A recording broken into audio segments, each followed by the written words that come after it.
Oh, hi guys, welcome back to the channel. Welcome back to another video. If you've never been here before, we really do appreciate a like, share, and also hitting that subscribe button. Being a small channel, we really do appreciate it. Now, you might want to also tick the little bell next to it. That way you'll be notified every time we do upload a new video. On to today's trick. It's a prediction. Now, I know what you're thinking. Is he doing 2 card tricks a day because he has 2 decks of cards? Well, this is all just an illusion. We don't have 2 decks of cards. You see, in the red box, there's just 1 playing card. And I want to show you before we start.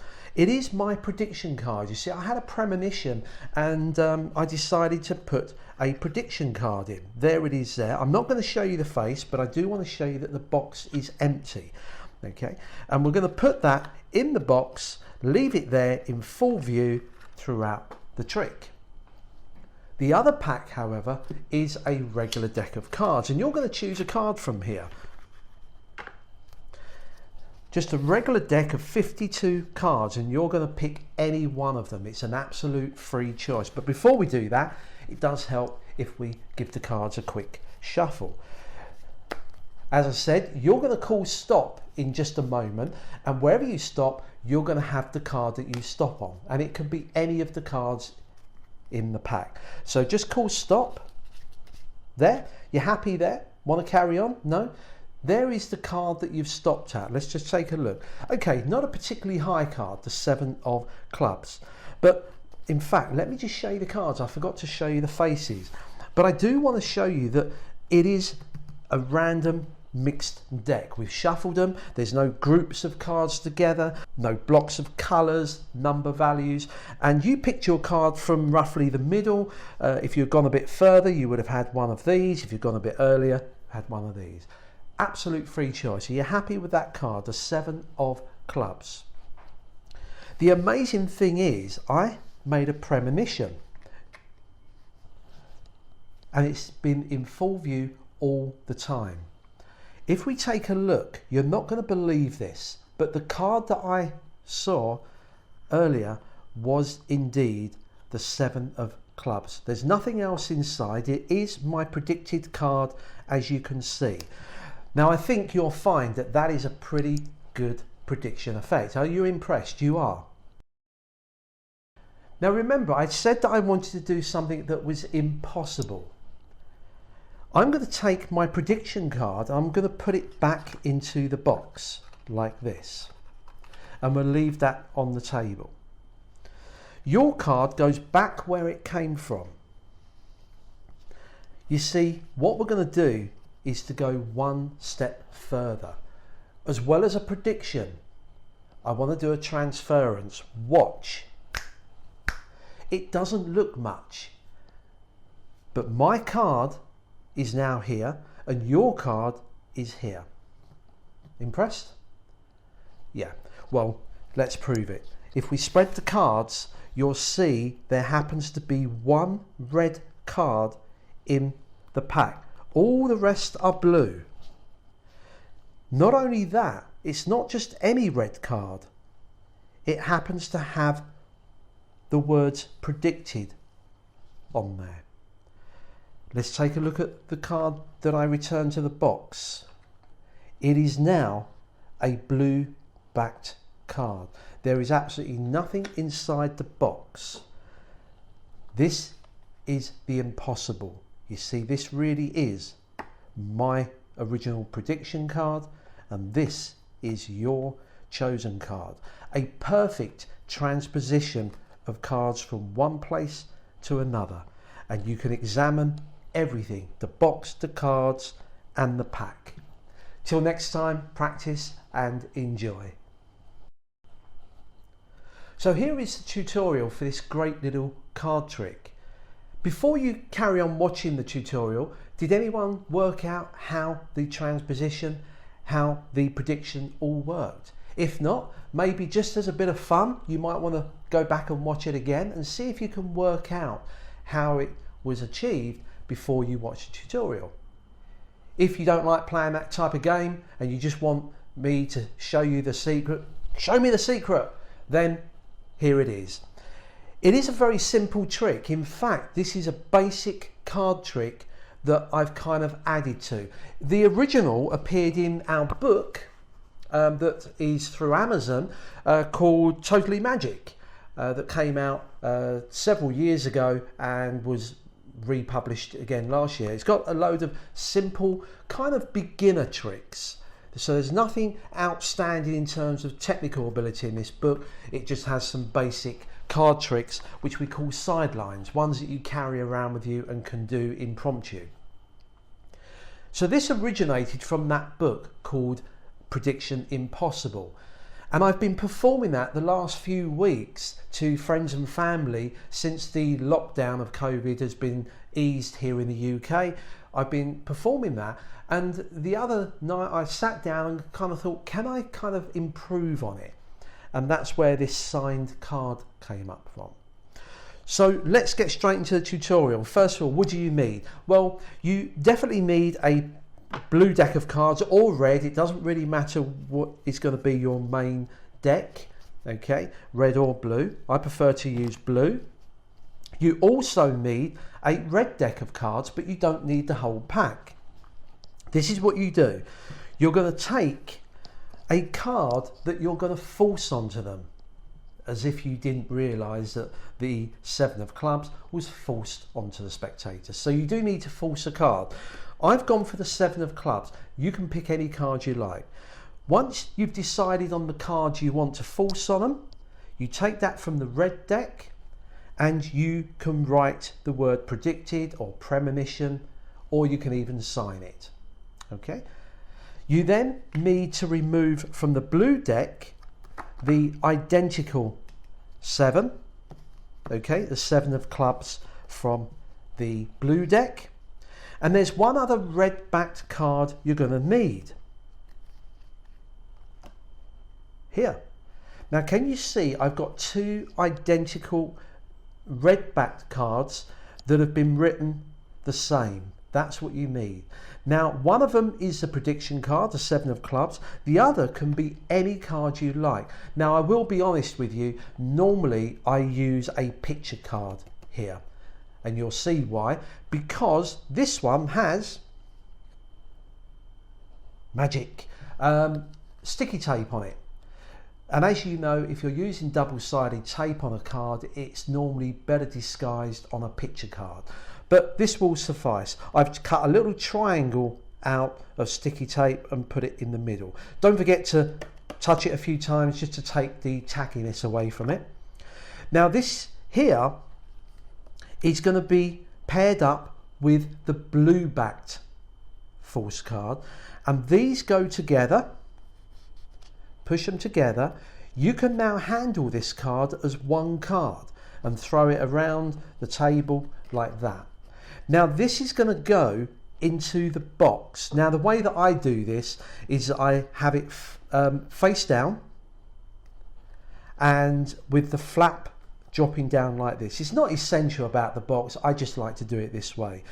Close that up. By the way, the one with the sticky tape on was the 5 of diamonds.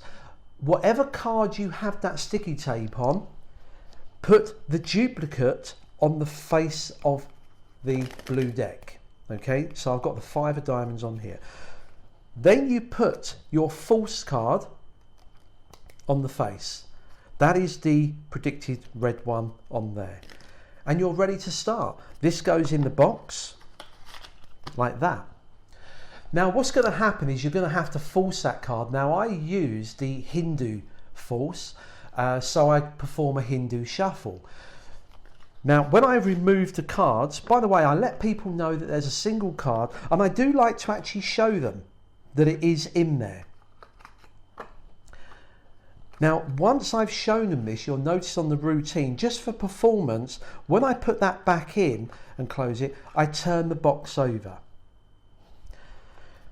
You take the blue cards out and you spread them. Now you can spread the cards, just do not spread the bottom card because it will reveal that. Quite easy to do, just spread the cards, you can show them. Remember, the audience aren't looking for anything suspicious at the moment. There it is there. You then gather the cards up and I perform the Hindu shuffle.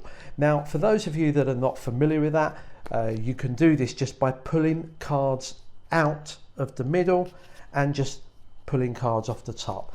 I'm sure as magicians watching this, I'm telling you something you already know, but look it up if you can't find it in books, but I'm sure you will be able to. But look it up on YouTube. There's plenty of videos out there and plenty of magic books that tell you how to do the Hindu shuffle. I tell it in the book, by the way. So the Hindu shuffle is just a case of pulling cards off the pack. Now, why am I doing this is because I think it looks suspicious if I do a regular overhand shuffle or a riffle shuffle, a pharaoh shuffle, anything like that. And then when I ask them to choose a card, I all of a sudden change how I'm shuffling.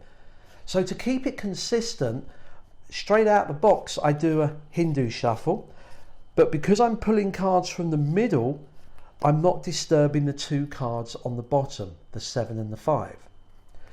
As you do this, on the final time, you actually do grab the bottom half of the pack, so that as you pull cards off, it doesn't matter where they call stop, they're always going to end up on that card, as you can see. It's a great little force. So you do this and you force that card onto them. I then turn the whole pack over and say, well, you've picked a 7. I flip these over, put it on top, and I just put this to the table. Now, this is the red backed card, but no one's going to question it because people don't realise at this stage what's coming. They don't know you're going to do a transference, so why wouldn't this be blue? Because all the other cards are blue.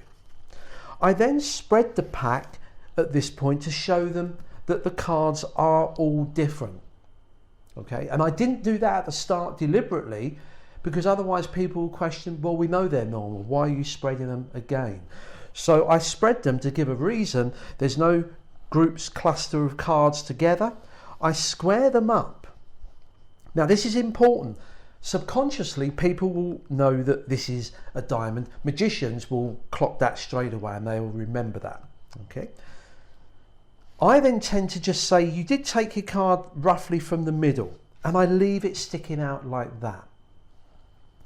Then the revelation, you lift the flap up and they glimpse this and they're surprised, and I tend to shake it out slowly just for dramatic effect.